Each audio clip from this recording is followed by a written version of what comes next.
Olá pessoal, eu sou a professora Maria Cristina Barreiros. Vamos com a matéria de Estatuto, Regulamento e Código de Ética para sua aprovação na primeira fase do exame de ordem, ok? Vamos falar desses 3 diplomas legais. As pessoas falam muito da matéria como Estatuto do OAB e esquecem que também existe o Regulamento e o Código de Ética. Então, lembrem-se que para a preparação no exame de ordem precisa de 3 coisas. Muito foco, muita força e muita determinação, muita fé. Foco para não se desviar dos objetivos, porque todas as tentações vão aparecer para vocês não estudarem. Muita força para vencer o próprio cansaço e fé que leva a todas as outras coisas. Eu nunca vi alguém se arrepender do tempo que parou para estudar. Estudo é investimento pessoal. Acreditem, só não passa aquele que desiste. Você pode tudo, menos desistir. Aprenda a descansar. Se um dia você estiver muito cansado, descanse e continue, mas não pare. E treine. Vamos resolver exercícios com vocês. Treine incansavelmente, você vai conseguir a sua aprovação na tão sonhada primeira fase do exame de ordem, ok? Então vamos lá na tela começar. Nós temos o Estatuto da OAB, nós temos o Regulamento, Estatuto da OAB, o Regulamento e o Código de Ética, certo?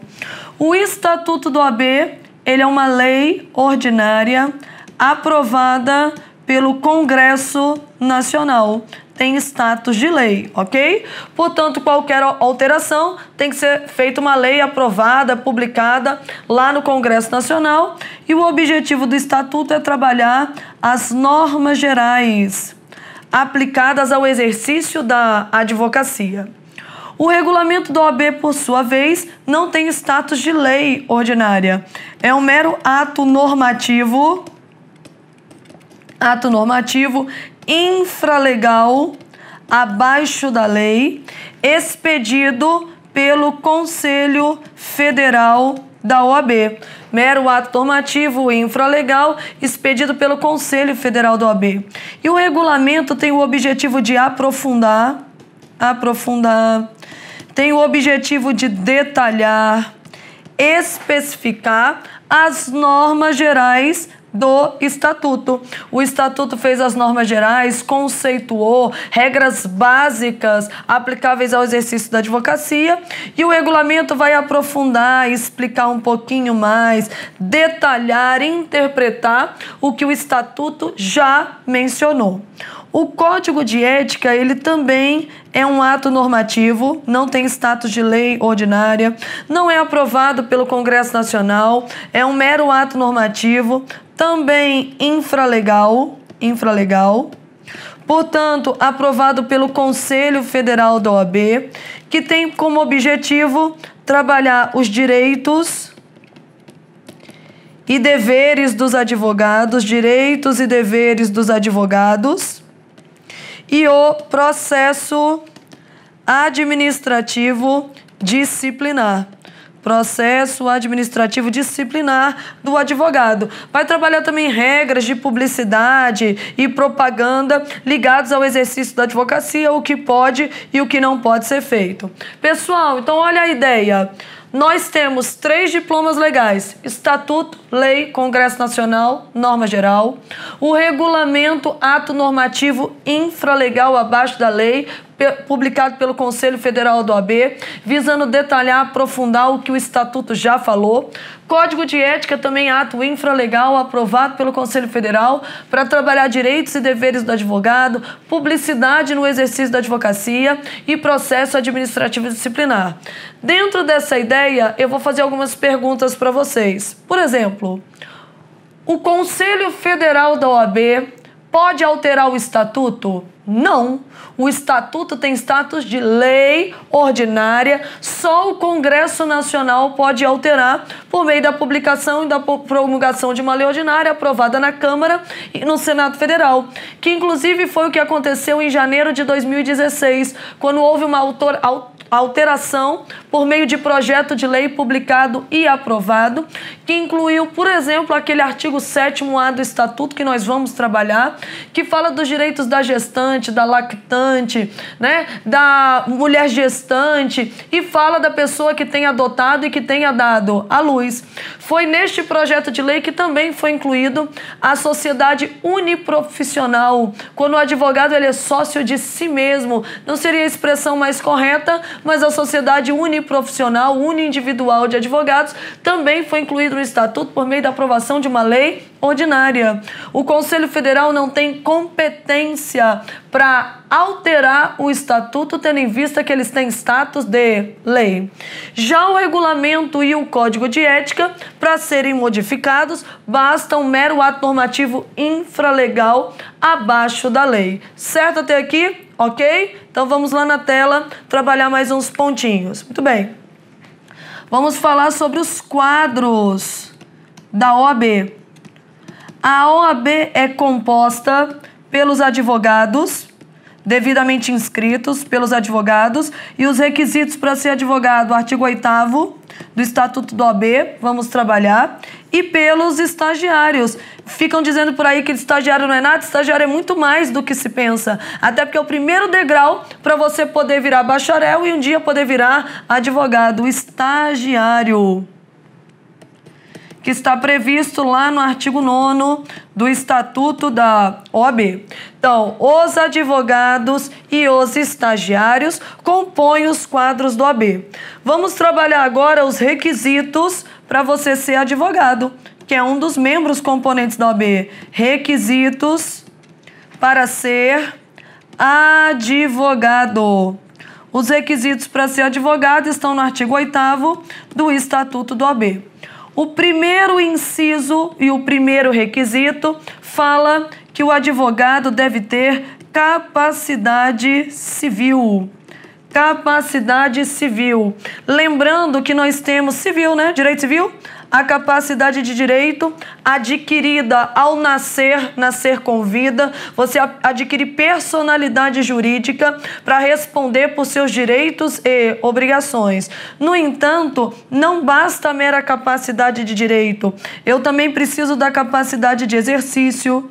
Eu também preciso da capacidade também chamada de capacidade plena ou presumida, que, como regra, presumidamente, acontece aos 18 anos. Então, pessoal, civil, pode ser que caia. A prova da OAB cada vez mais se torna interdisciplinar. Questões que cobram ao mesmo tempo Estatuto e Direito Civil, Estatuto e Tributário, Estatuto e Constitucional e vice-versa. Então, ao nascer, você adquire personalidade jurídica só que você ainda não tem condições de responder por seus direitos e obrigações. Você tem direitos e obrigações, mas só pode exercer de maneira plena, presumidamente, ao completar 18 anos. No entanto, existe o Instituto da Emancipação. Então, vamos trabalhar um pouquinho a emancipação para eu começar a poder fazer perguntas para vocês. Muito bem. Existe a possibilidade de emancipação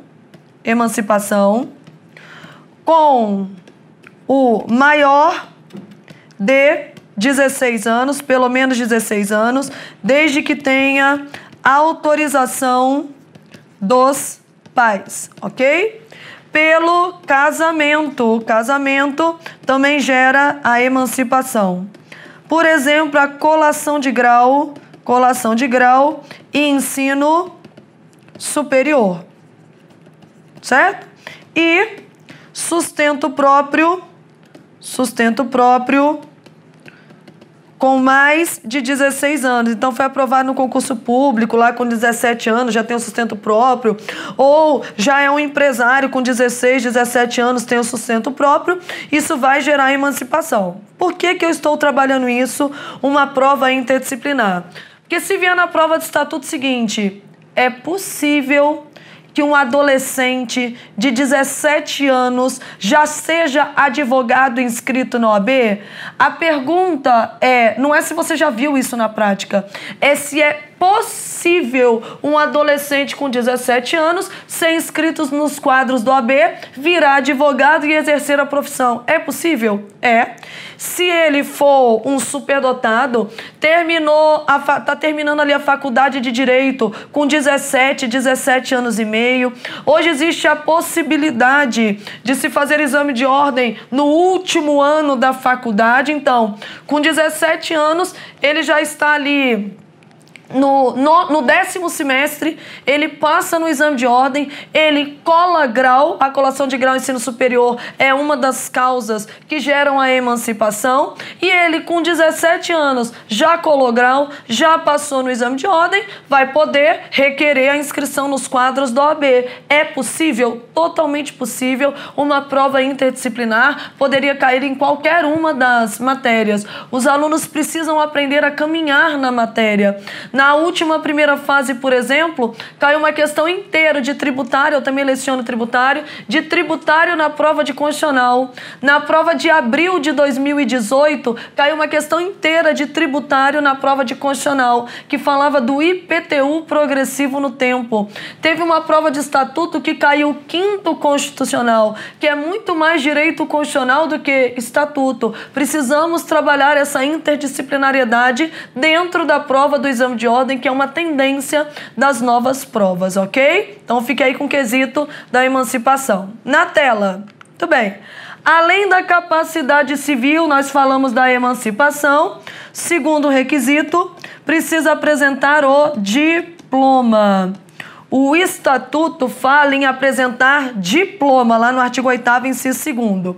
Só que o artigo 23 do regulamento, lembrando que o regulamento tem o objetivo de aprofundar, detalhar um pouquinho mais o que o estatuto já falou.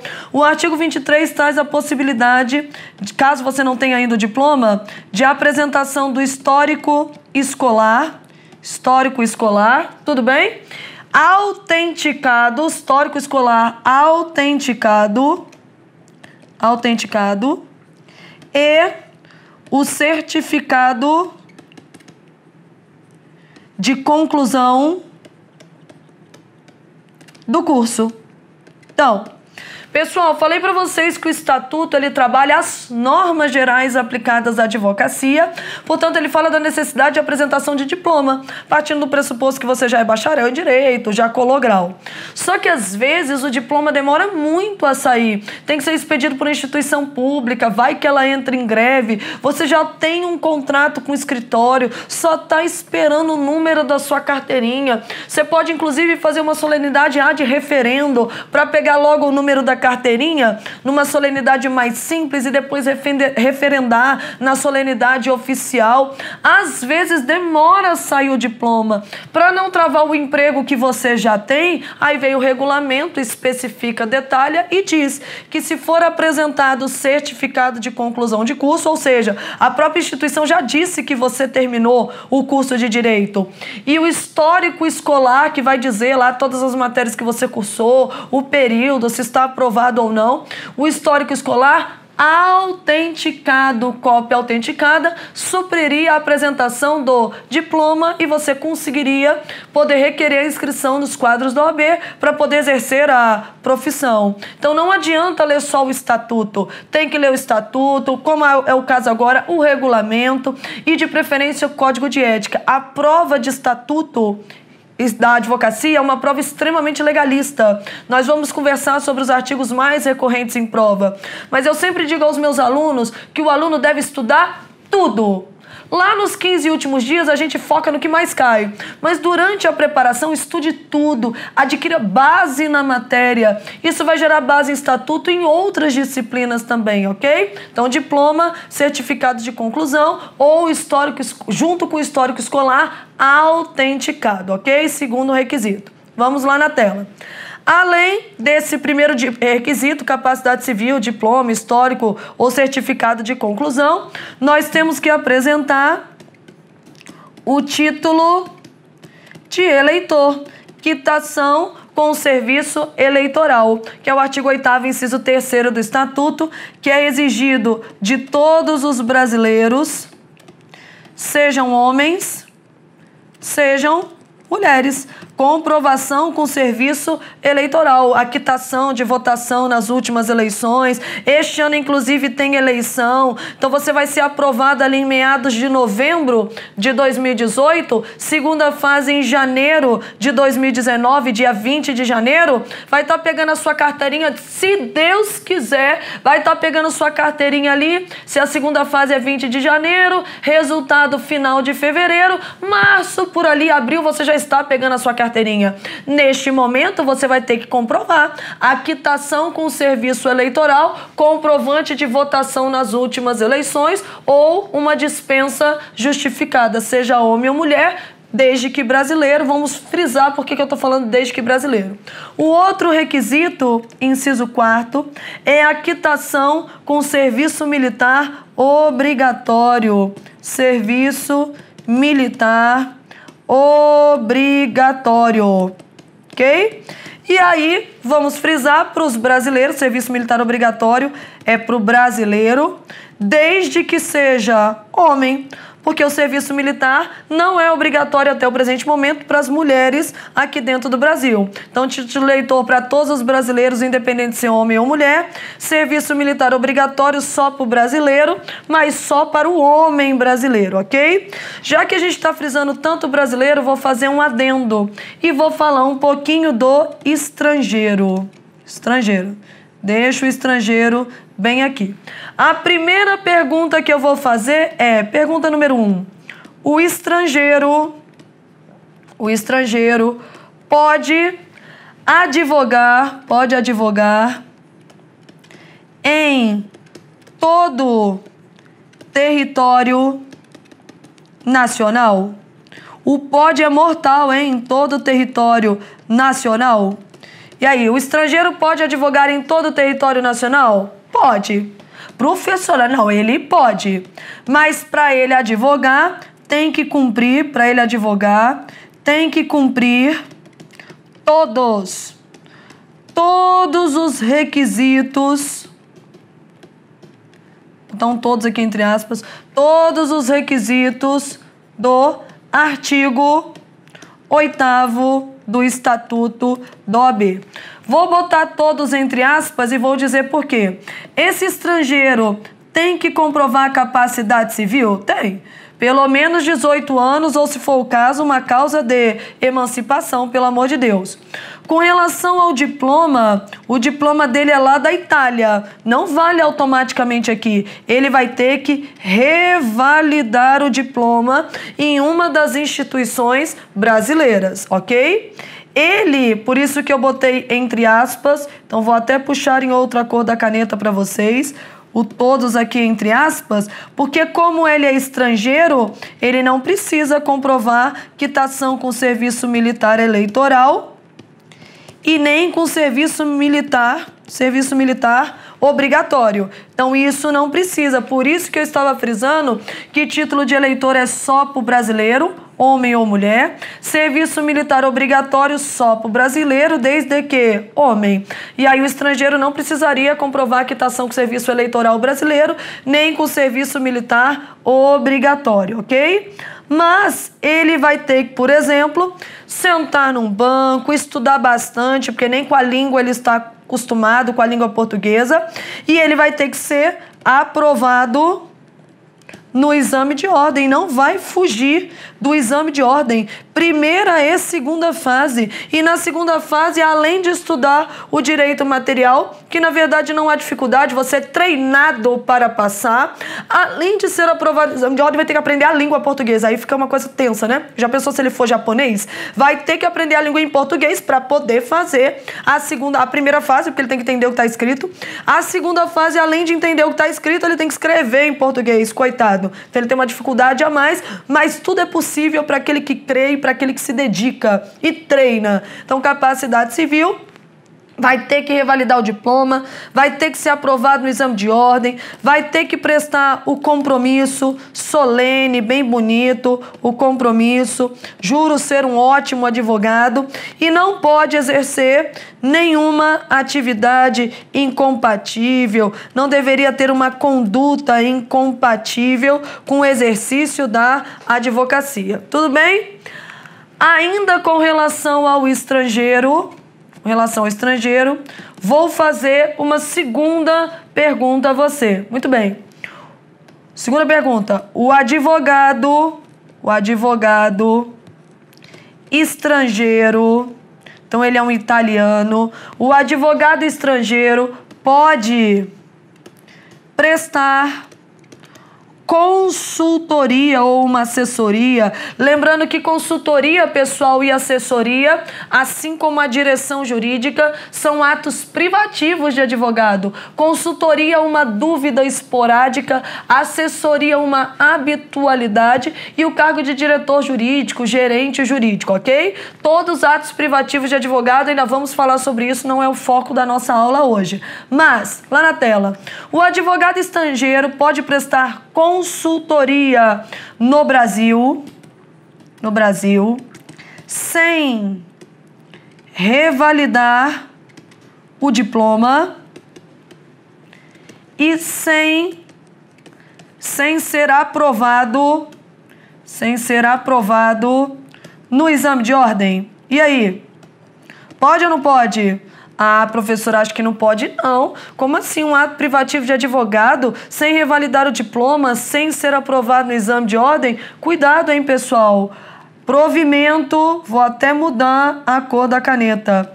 Provimento 91 de 2000. Ele fala o seguinte, que esse advogado estrangeiro pode prestar consultoria no Brasil sem revalidar o diploma e sem ser aprovado no exame de ordem, desde que, tem uma condicionante, desde que a consultoria seja sobre a legislação do seu próprio país. Olha o detalhe. Pessoal, estou falando que um advogado italiano, ele pode prestar consultoria no Brasil, ato privativo de advogado, só que é um ato fora da justiça, pode prestar consultoria no Brasil sem revalidar o diploma italiano e sem ser aprovado no exame de ordem, desde que essa consultoria, essa dúvida pontual que ele venha esclarecer, seja sobre a legislação do seu país, sobre a legislação italiana. Ninguém melhor do que um advogado italiano que nasceu na Itália, que estudou na Itália, para prestar uma consultoria sobre a legislação do seu país.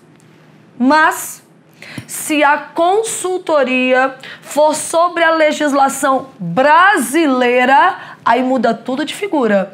Se a consultoria feita pelo advogado italiano for sobre a legislação brasileira, aí ele vai ter que revalidar o diploma, ele vai ter que ser aprovado no exame de ordem, porque ele tem que cumprir os artigos do artigo 8º, salvo, obviamente, o título de eleitor e o serviço militar obrigatório. Muito cuidado! E não precisa entrar em desespero agora e ficar começando a ler todos os provimentos, não. Os provimentos importantes eu vou contar para você. Esse é um que eu já estou contando. Nunca caiu, mas pode cair. Nós não podemos trabalhar com a possibilidade de dedução do que vai cair. Nós estamos aqui para estudar e o que vier nós vamos fazer bem feito e vamos acertar porque vamos treinar para isso. Tudo bem até aqui? Então, voltando, se a consultoria for sobre a legislação do país dele, italiana, alemã, ele pode prestar consultoria aqui no Brasil.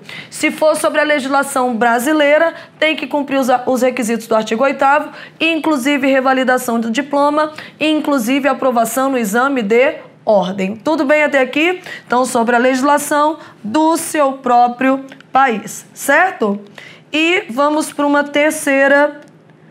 terceiro questionamento sobre o estrangeiro. Algo estrangeiro.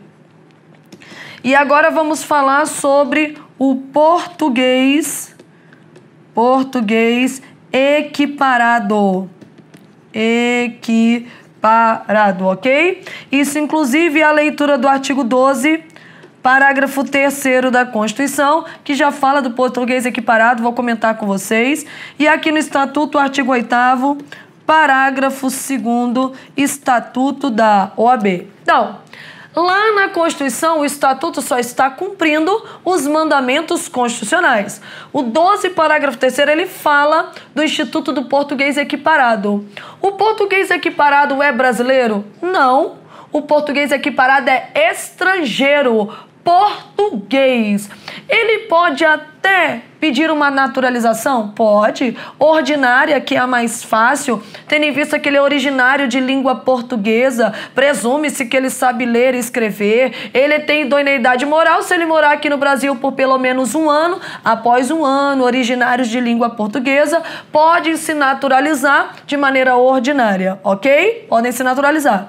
Então, por que essa história do português equiparado? Exatamente pela história brasileira, pela colonização portuguesa, traz-se um tratamento de reciprocidade entre Brasil e Portugal em decorrência da história. A ideia é: tudo que o advogado brasileiro pode fazer em Portugal, o advogado em Portugal, se vier para o Brasil, poderá também. Então, se Maria Cristina, com a sua carteirinha advogada brasileira, com a sua carteirinha da OAB do Brasil, chega lá em Portugal, eu já consigo fazer muitas coisas com a minha carteirinha do Brasil. Se for estabelecer residência definitiva, eu já consigo com uma mega facilidade pegar a minha OAP, que seria a OAB de Portugal, tratamento recíproco. Quando o advogado português vier para o Brasil, ele vai ter o mesmo tratamento. O 8º parágrafo 2º do Estatuto, ele só está corroborando com o que a própria Constituição já traz no artigo 12, parágrafo 3º da Constituição, ok? Além disso, nós temos o provimento 129 de 2009, que fala exatamente isso, que o advogado, só detalhando mais uma vez, que o advogado da OAP, para advogar no Brasil, não precisa revalidar o diploma, tratamento recíproco, e não precisa ser aprovado no exame de ordem. Ele já exercia advocacia em Portugal, então ele vai poder exercer no Brasil. Reciprocamente, eu, Maria Cristina, que já sou advogada no Brasil, já fiz a minha faculdade aqui no Brasil, já passei no exame de ordem aqui no Brasil, não precisaria revalidar o meu diploma em Portugal, nem fazer exame de ordem em Portugal, só pedir uma inscrição tranquila, tratamento recíproco. Tudo bem, pessoal? Vamos dar uma pausa rapidinho, a gente já volta para dar continuidade ao nosso estudo.